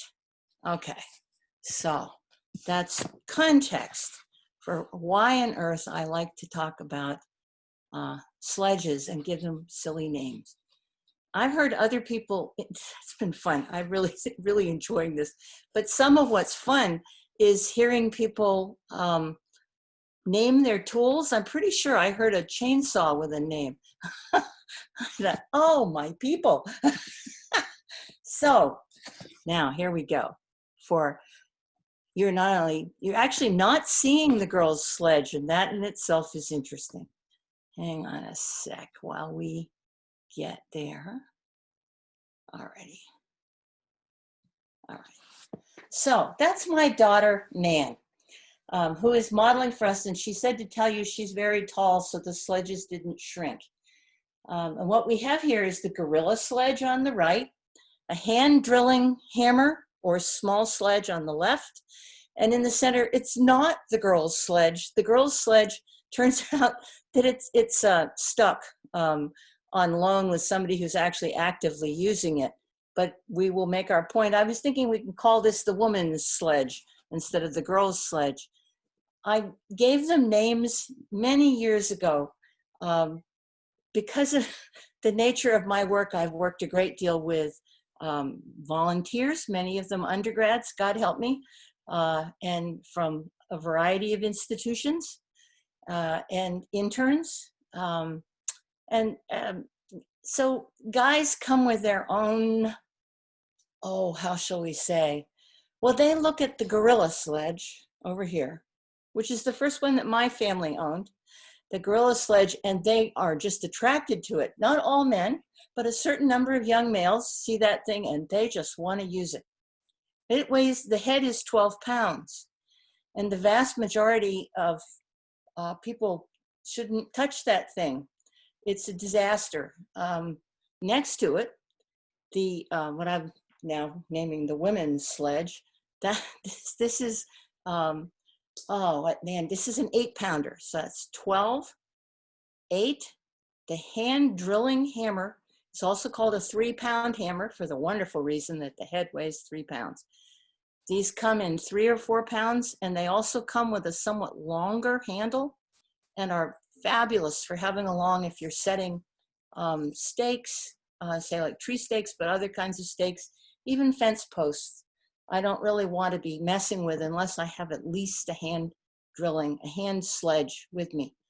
But for the others, if you live in the world where you're doing a lot of concrete breaking, you can hire people to do that, and it's really expensive. Sometimes we do a compromise where you might either rent a concrete cutter from a tool rental. Our neighborhood actually owns one, but that's a different story and its own problems. Johanna, can I interrupt you for 1 minute? I'm sorry. Would you be able to click on the pictures to make them bigger, because we're not seeing them very well on the full screen? If you could. Really? Yeah. What I see on my screen is very large. Yeah, no, ours are quite small. It's the whole series of your pictures. So if you click on one, can you scroll through? Hang on a sec. I'm coming out of it because I don't know why it would be a problem. The last ones, the first 2 that you did were fine. They were good. The big one, the street. I didn't mean to pop out of anything else than this. So if you would tell me, what does this look like that you're seeing now? I'm only on one picture. No, we see the whole series. We see your daughter. It's kind of like a flip book, if you would make one. So, well, it's a shame. I don't know how to change that, because if I'm supposed to be showing you my screen is looking at one picture. Okay, Kat says click on view options under share. And if you click on view options. Is that under Zoom? Yeah. I don't know where you're asking me to go. So up at the top, it says view options. As I was saying, you are screen sharing. Right. So she would need to tell me what software she's referring to. No. You're right. It's in Zoom. It's okay. Like, I think. No, hang on. I'd love to know how to. Kat, can you jump in and talk her through it? Would that be helpful? Yeah. Hey, Joe. Okay. At the top of your screen, or at the bottom where it says share screen, I'm not sure on yours where it says share screen. It says in mine, I am screen sharing. You are screen sharing. Okay. If you hover your cursor over either the top or the bottom and the share screen, click on that. Even if it's saying that you are share screening, it should pop up with a menu that gives you different options from your desktop for what to show. But I'm just doing this off of memory, so I apologize if the details. Sorry, I don't have any idea. At the top, do you see something that says view option? Yes. Okay, so click on that. Hang on a sec, because maybe this will help. Yeah, if you just click on the pictures, that might help make them bigger. Like, click on an individual picture. Yeah, what I get is, let's see. Hang on a sec. Let's try this. Did that pop up bigger? Yes, that's bigger. Wonderful. That's what I could see all along. So I assumed it was a passive process. Yeah, no. Beg your Sorry. pardon. Thank you. That's great. But you haven't really been able to see anything I've been nattering on about. No. We could see the pictures, but this is better. Tiny, where I'm looking at them nice and large and blathering. It's okay. We could see them. Okay. Yeah. Sorry about that. No, it's okay. I assumed that if I was asking it to show you that it was actually showing you. Yeah, no, it's okay. All right. So you seeing a nice big picture of my daughter and the sledges? No, now we're seeing black. It went off of that. You must have clicked something else. No. Never mind. Hang on. Okay, it's okay. Hang on. There she is. You She's can back. see her now. Okay, that we'll just stay with this and I won't go to full screen. Great. So Yes. these are the three sledges. The great big guy, I'm sorry for, must be incredibly boring looking at thumbnails. It's okay. The big guy is the gorilla sledge. It's a 12-pounder. To the left is the woman's sledge, which is an 8-pounder. And then there's a 3-pound hand drilling hammer. The girl's sledge weighs 6 pounds. The one that's out because it's the most popular, that people come to me and say, could we have, the one you give the funny name to, the girl's sledge? And it's because they have believed me in my being silly and showing the different sizes and saying, what I explain, even if I'm kidding a bunch of undergrads, is that this is about safety, and the use of sledges is about controlling them, not about demonstrating to other people present or somebody in your mind what a gorilla you are. And at least at the time he bought this sledge, and for many years, my husband could control the gorilla sledge, 12 pounds. But most people should not attempt it. My daughter can absolutely control the 8-pounder just fine. She does really well with that one. Most of us, the 6-pounder is just fine. And you can absolutely break most ordinary cement using the girl's sledge, the 6-pounder. And for those of you that are working with your building up her body strength all the time, you probably also could use the 8-pounder. The gorilla, you just, it's no, really not. So let's see, how are we going to get to there? Well, hang on, come back, Nan. Yeah. There you go. All right. Here she is, and she's going to demonstrate. We, by the way, decided just to be funny here, but she's going to demonstrate for you proper sledge use with a huge exception. So you're looking at this and saying, these people have no idea what they're doing. Well, yes, but we're also we're being funny. So just hang with me. No one will be harmed. Little piece, I always have concrete around waiting until there's enough collected to send myself or somebody else to the recycling plant to take it. So she's just got a nice, easy grip on. Now, there we go. Okay. What she's trying to show you, we were taking pictures, is that it's about physics. That you see pictures like this. I hope you can see almost everybody, the first few times they use a sledge, they're trying to muscle it down to break that concrete. And it completely flies in the face of what a sledge actually is. It's physics, and the weight of it will come down and smack. There we go. She's already smacked it. So I hope you can see. Yes, we can. Now that smacked concrete. Okay, that was by letting physics do the smacking. What is the person doing? The person is controlling it.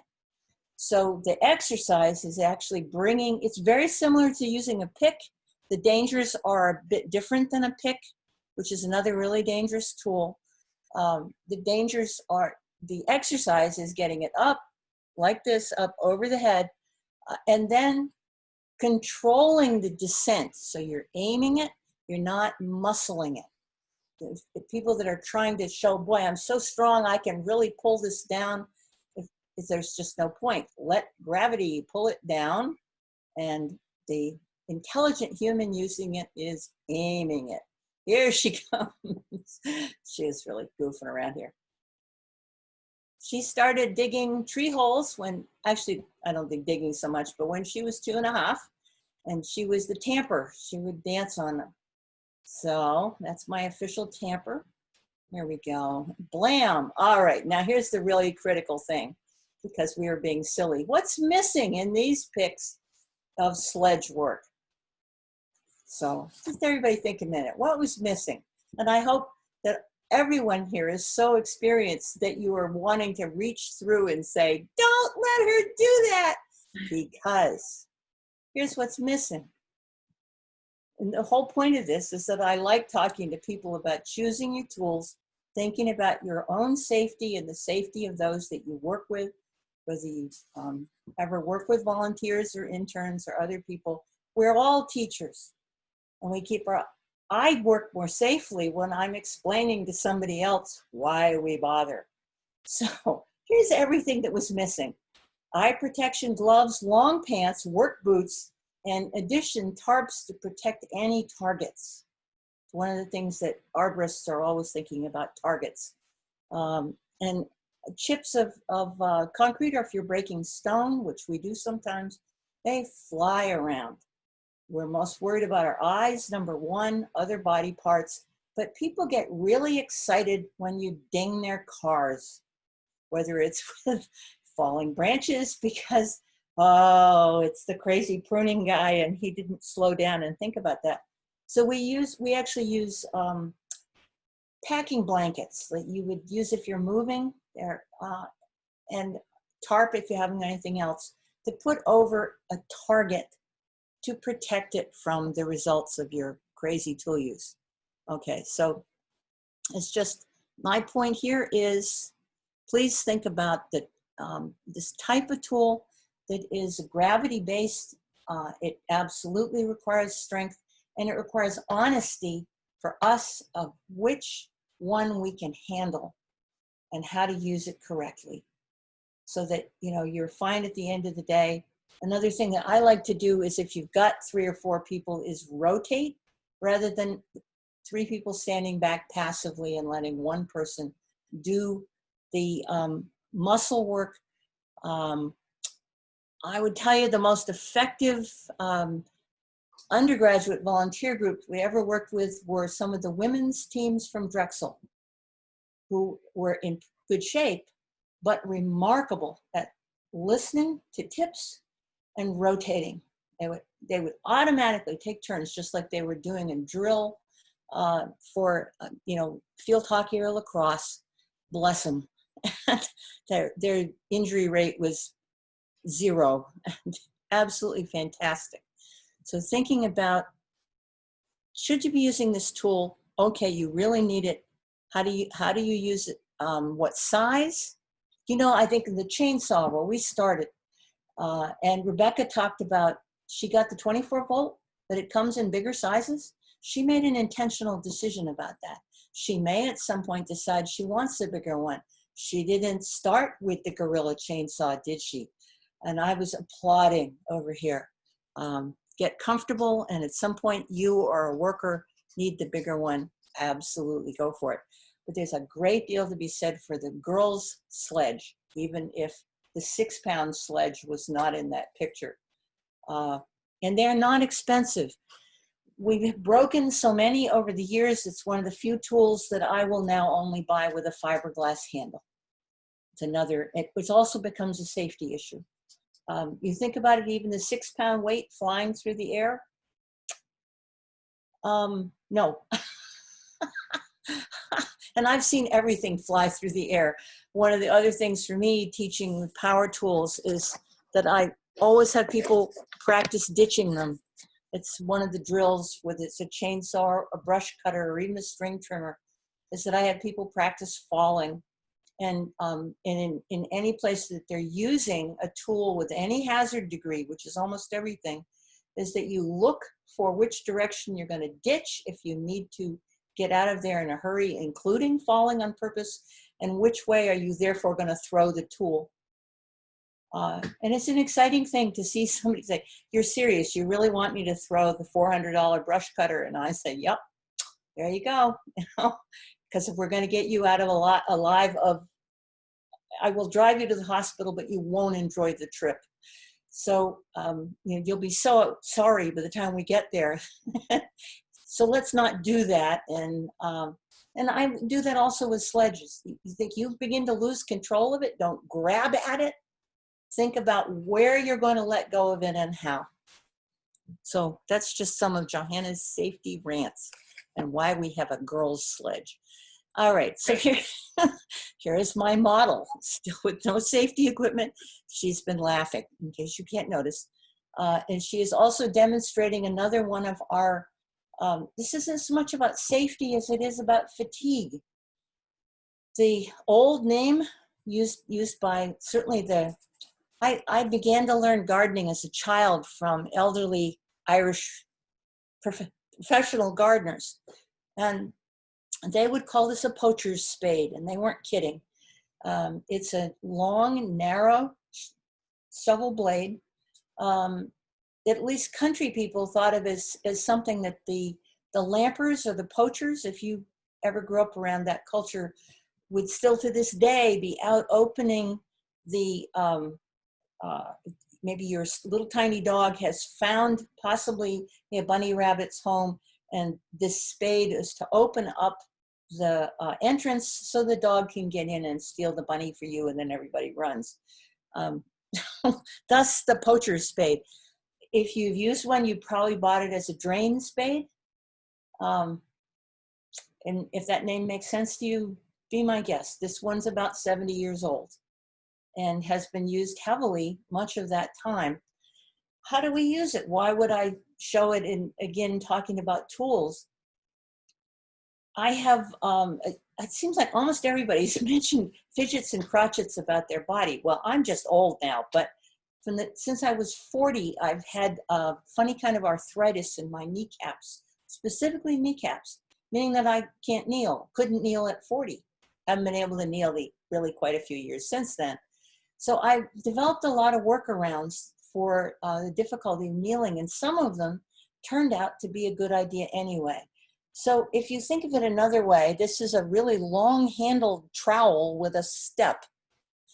And if you're doing a lot of transplanting, there are people in this group that do work with crews and that may work with, you're trying to install a new bed and you've got a whole bunch of perennials or annuals that need to go in.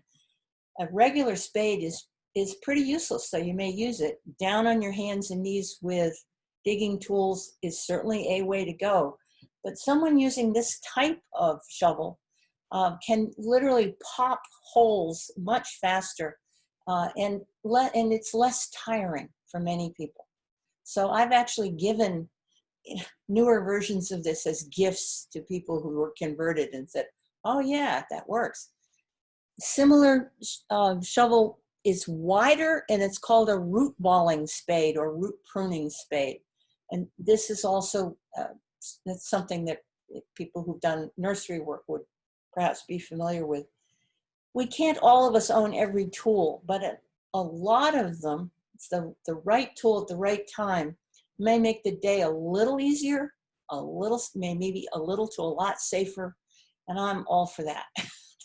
People got to the end of the day and were maybe upright, and they had learned to throw their tools instead of worrying about this tool's 70 years old. If it dies tomorrow, it won't bother me at all. If the reason was that somebody needed to get rid of it in order to save themselves or someone else, bury it with joy.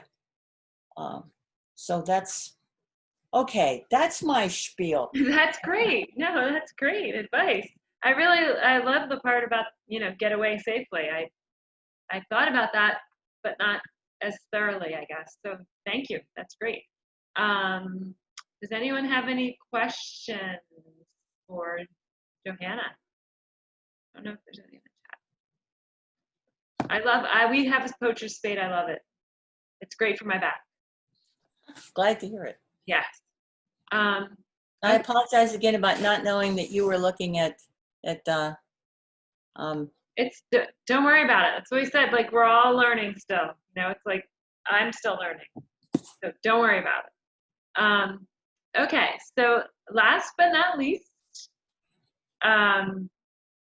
okay, Kat has a question. How does this poacher spade compare to those mini spades with the long handle? I hope stronger. This is a real tool. Most of the mini things I've seen were not. They were pretty light. And if you look at the construction of this, and I poke around, when I find one that I think is reasonably well made, I'll buy a couple of them and put them away for presents. It's not a toy. It's not a lightweight tool. It's just a narrow, long, narrow spade. Thank you. Thank you so much.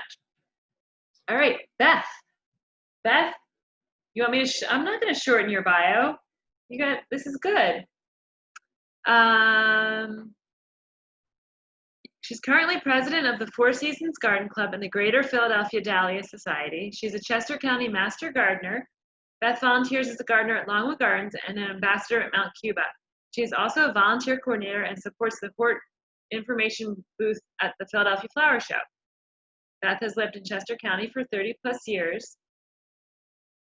Used to support plant swaps, which we heard about earlier a little bit with the spreadsheet, each year for charities. She gives tours, has a propagation clinic, and an occasional bird watching site. It is a backyard wildlife habitat and won Garden of Distinction in the 2019 PHS Garden Home Contest. So I'm gonna let Beth take it away. Unmute yourself there.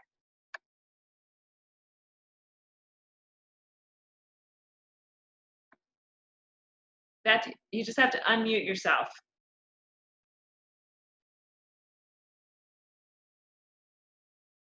Beth, we can't hear you. Unmute.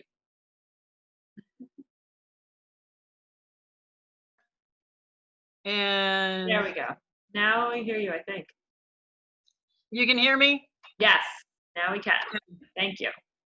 I don't want you to have to look at this picture too long, but let me at least put it in a good pane.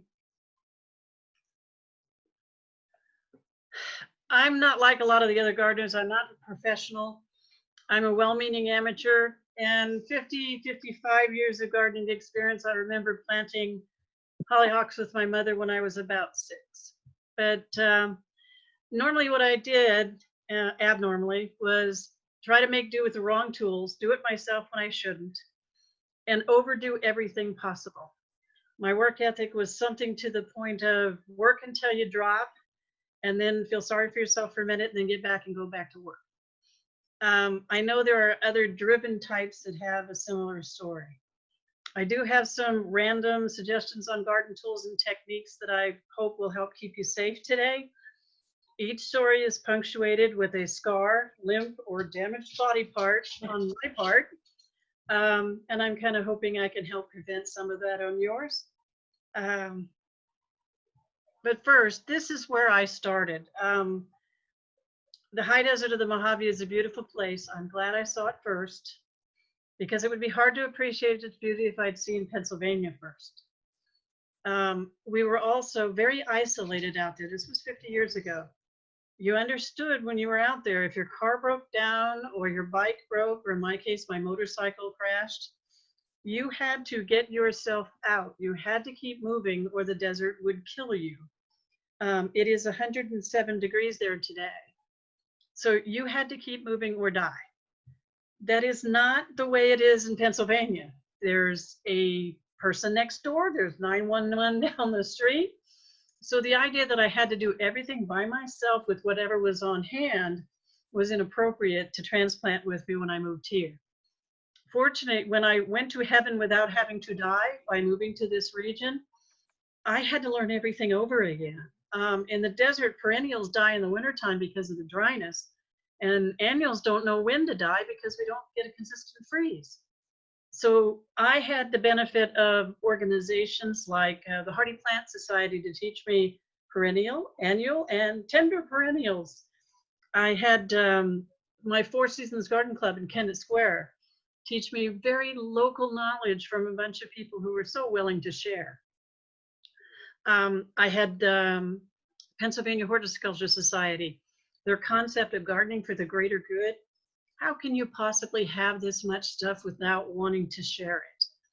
So I love that attitude. And then Longwood Gardens telling me that horticultural, the ornamental horticulture is not just something you see in a museum, that you can have it at home and will help you do it. And then most recently, Mount Cuba, that teaches me that not only do I already have native plants that I didn't even know about in the garden, but there's some new ones like that beautiful chartreuse oak leaf hydrangea on the left, that's Little Honey, and this wonderful flame azalea. I believe it's might be even calendulaceae. So I had this wealth of information to learn things over as far as the actual gardening, but I still had that lizard brain that tells me to push, push, push, and just work yourself until you drop. But there are some things that we have to understand. And let me back up for a second here.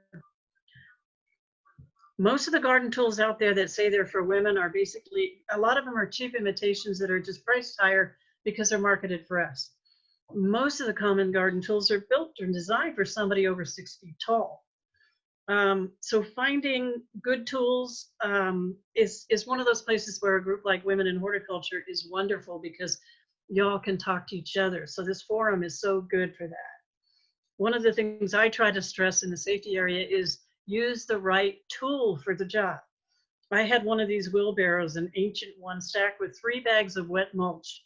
And I don't understand, but it is true that whenever you have a wheelbarrow full of mulch, it's uphill to where you're going to deliver it. I wasn't paying attention, I guess, because as I crossed that slope with my wheelbarrow, one of those wooden shafts cracked and the whole thing started to tip. I shifted my weight against it to hold it in place, and it cartwheeled me across the yard. So I learned 2 important things on this one. If the load is shifting and going to go, let it go. I mean, why would I jeopardize my physical health to save some wet mulch, right? So sometimes you have to quit, you have to back away, you have to let it go. And also, 2-wheel carts are my best friend. But not in this case, this 2-wheel cart. It is too small for the job. If you move that cart, it's going to dump the load. So I would suggest a much larger garden cart. These things are lifesavers. I mean, they're wonderful.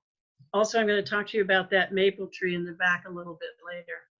When you're talking about the right garden tool and the right size tool, I love these little clippers, the orange ones on the bottom, but they're designed for grooming and not much more. I wear them in the little sheath on my pocket, not my waistline.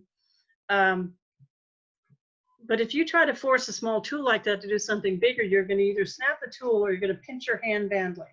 So the suggestion would be is to go back and get the larger pair on the left to use, or a handsaw, or a pair of loppers. I mean, use the right size tool. The other thing is I like the orange handles because the green ones make an awful lot of noise when the lawnmower finds them before I do. These are the long handle shovels they were talking about. They're designed for somebody over 6 feet tall. I'm 5'8", I'm not 6 feet tall. I've broken at least 6 or 7 of these. I use them in the yard as garden art.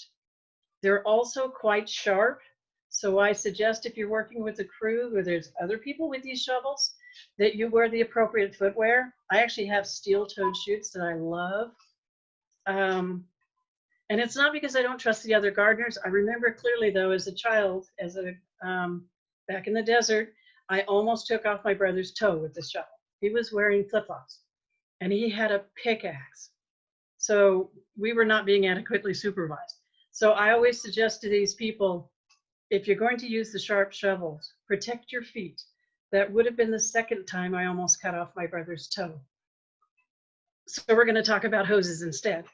I love these new hoses. These cloth hoses are wonderful. You do have to remember they're very springy. And if you have something heavy on the end and you jerk it toward yourself, you've just kind of attached it to a rubber band. It's going to come straight at you. And when this dagger-shaped sprinkler came at me, if it had hit me about a foot higher, I would not be giving this presentation today. So remember that even a harmless hose can be a problem if you use it stupid. And also, I have almost picked up these snakes a couple of times in my yard. They are invited, they belong there. Because I had black hoses at the time, but once I got rid of them and used just green ones, I know which ones are which. I can tell you from experience that a snake bite does not hurt as much as the tetanus shot that you need, but you should have already had that. Gloves and glove-like things. I wear a lot of protective equipment, almost like I'm ready for a pandemic because of the poison ivy. I've also learned that gloves clean up pretty nicely if you wash them. I like brightly colored ones because I find them before the lawnmower. And if I have a chance that they might be contaminated with poison ivy, I'm going to turn them inside out so I don't accidentally put them back on. I also try to remember that you're not supposed to scratch an insect bite with questionable gloves, and don't touch your face. That beautiful red Japanese maple I showed you earlier was planted after I'd seriously injured one foot. And I tried to jump on the shovel with just one foot and a foot brace. And I broke my other foot at that time. So that summer I had to learn to sit in my garden, to live in my garden, to enjoy my garden without working in it. And at first it was absolute torture. I just really didn't know how to. The garden ended up looking better than ever without me fiddling the whole year. And I think it's because I actually had time to look at it without intentionally looking for imperfections to fix. I had to smell it. I had to listen to it. I had to sit. It was a really good lesson. We should never lose a sense of wonder in these amazing places that we have a gift to working in, especially if it's something that you had the hand in creating. This one was literally a plug of mud that drained into my basement when I moved here, and I'd never actually sat there and appreciated it. The other thing is I used to tell people that my right foot was my favorite garden tool because I used it the most and I never forgot to bring it with me.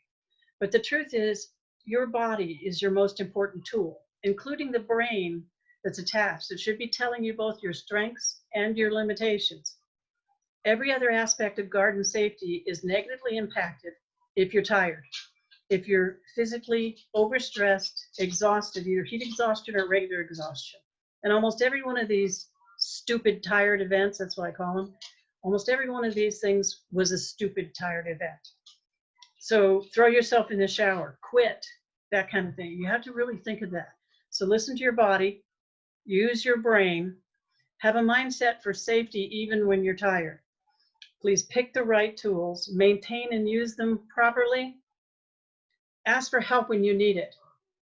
Quit when you should, not after you hurt yourself. And take care of yourself out there. Because unlike most people, you love what you do and you get to do it in places like these. Thank you. That was very nice. I agree. Great advice. Thank you so much, Beth. Okay, how do I unshare? Can I give it back? You Stop. can, yep, there you go. Okay. So does anyone have any questions for Beth or any of the presenters that are here? I love that, Beth. Definitely about the sitting in the garden. I know a lot of people agree with that. And I remember when we spoke before, I am guilty of the same thing. Work, work, work, work, work, work, work. And then you don't really step back and look at it and like enjoy it. You just are looking at the little, you got to look at the macro too. So that's I also learned last year when I entered the garden contest, I'd never done anything like that before, that having somebody come to your yard and look at it with a different set of eyes is a gift. Yep. As long as they're nice about it. Go ahead, Rebecca. Unmute yourself.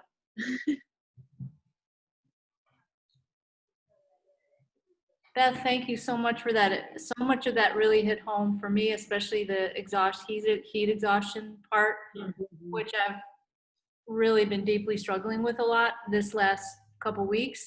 Yes. So I'm wondering if you have any, I mean, you did say, you mentioned some specific things, showers, just stop working.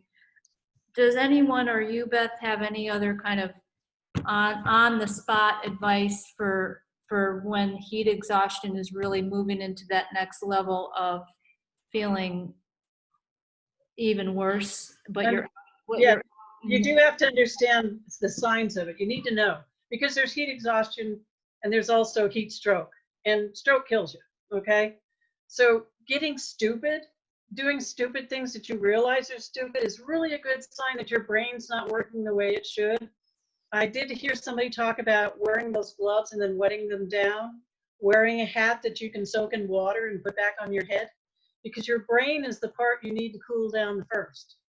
And the other thing is, listen to your heart. If your heart's pounding in your chest when you're working, it's telling you to quit, or it will. So there's a couple of things that you can use. We used to, in the desert, literally soak our shirts and put them on wet and go outside.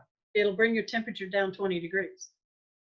Those are the kinds of things that you need to deal with. But the biggest thing is listen to your body. It's going to tell you when you should quit.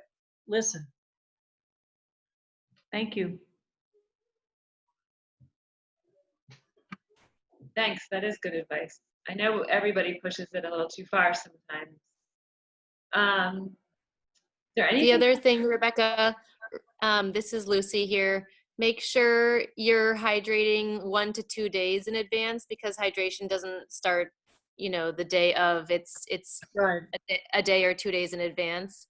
And yeah, just stop when you feel that. Sit down, put cold water over your wrists. I have a cool neck wrap that has these beads that you soak in water, and that keeps your neck cool, because when your neck is cool, it keeps your body cool. So that's what I do. And understand that after you've overdone it, the next few days, you're still going to be dehydrated, and you're still going to be even more vulnerable than you were before. Yeah. So if you really want to ruin the rest of your week, overdo it on a Monday. Thanks. Great advice. Thank you so much. Yeah, Lucy. thank you. Thank you. There's one more exciting thing that we have. Rebecca got her chainsaw working. She's gonna rev it for us. I can't imagine working with a chainsaw. I'd be dangerous. I figured out that I was in a hurry and I forgot to align this pin, but I just wanted to kind of show you how it sounds when this saw works. And so I'll just run it for a second.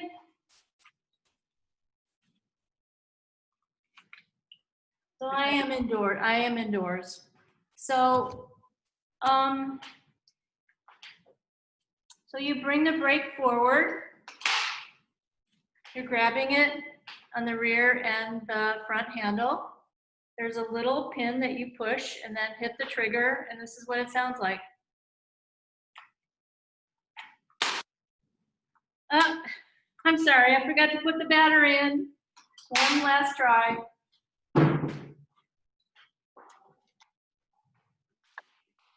It's okay, take your time.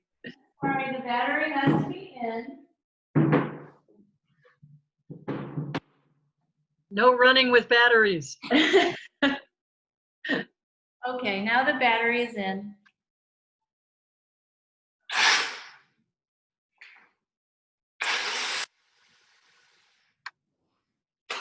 So that's what it sounds like. That's another thing I like about that saw that sort of sold me on it, was just it's not that loud, and I'm able to work with it off and on for a good hour with